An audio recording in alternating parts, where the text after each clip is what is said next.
gentleman from Alabama, Mr. Strong, for 5 minutes of testimony, or questioning. Thank you. Secretary Mayorkas, thank you for being here to speak on the FY25 presidential budget request. The president's budget request reflects the administration's priorities, correct? It does, Congressman. I'd like to talk about the threats to Homeland and DHS that we see according to your budget request. I was pleased last year that you acknowledged the threat that unmanned aircraft systems pose at our southern border, saying in part that, I quote, drones are being used in a myriad of ways, a number of different ways to create a public safety risk, close quotes. You and I agree on this point. The cartels use the drones at the border and is alarming, from using them to track the movement of Border Patrol agents to providing overwatch for human smuggling to transporting narcotics and even outfitting them with explosive payloads. While for each drone that the CBP flies, the Mexican cartel flies 17, based on the last information I got. This issue hasn't improved since last year. In fact, last month in a Senate hearing, NORAD Commander General Gio testified that the number of drone incursions alarmed him, saying that he has, quote, talked to CBP, who are responsible for UAS incursions at the border, and they put the number of incursions at thousands. He went on to say that he sees the potential of a threat posed by drones to the national defense as only growing. Secretary, is counting the illicit use of drones at the border a priority for DHS and CBP? Congressman, it certainly is. It's very concerning and very confusing to me. This is your budget request for CBP's counter-UAS program.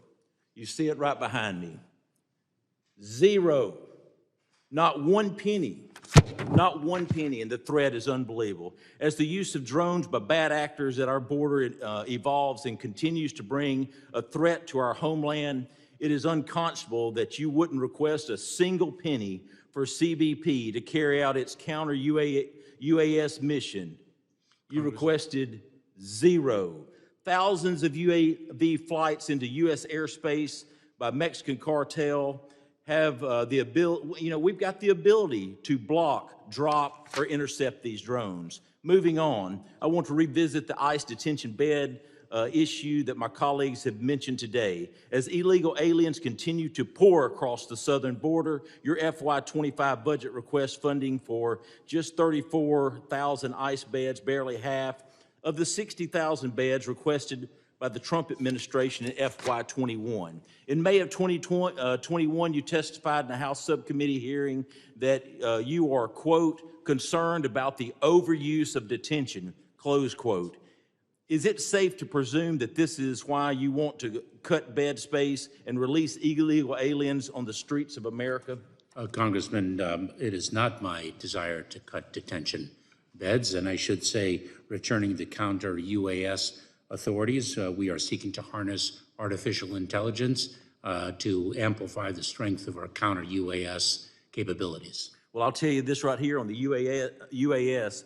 We have the technology. Matter of fact, in my community where I live in Huntsville, Alabama, where we could block them, drop them, or intercept them. It's being used in Ukraine. It's being used in Israel. The only thing is that capability, you've got to request it to make sure that it happens. So I'll promise you, I hope that we can come to a reason, because when those UAVs are coming into America, setting down, dropping fentanyl, being stuffed full of cash, and flying back to the Mexican cartel, it's totally unacceptable, and I take you for your word that you're going to do something about it.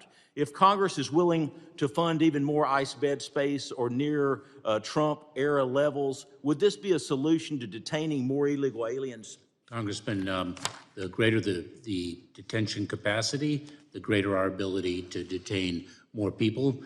The bipartisan Senate legislation funded 50,000 detention beds, and that's a powerful example. Thank you, One Mr. Secretary. example Mr. Secretary, at the beginning of 2022, you testified to Congress that you had operational control of the border. Then the following hearings, you backtracked to alter the definition of operational control. Now in 2024, in a hearing last week, you testified that we have a crisis at the southern border. Are you finally admitting to what the American people have known to be true, that your border policies don't work? Mr. Chairman, I yield back. Gentleman's I didn't want time to has answer the question. expired. I now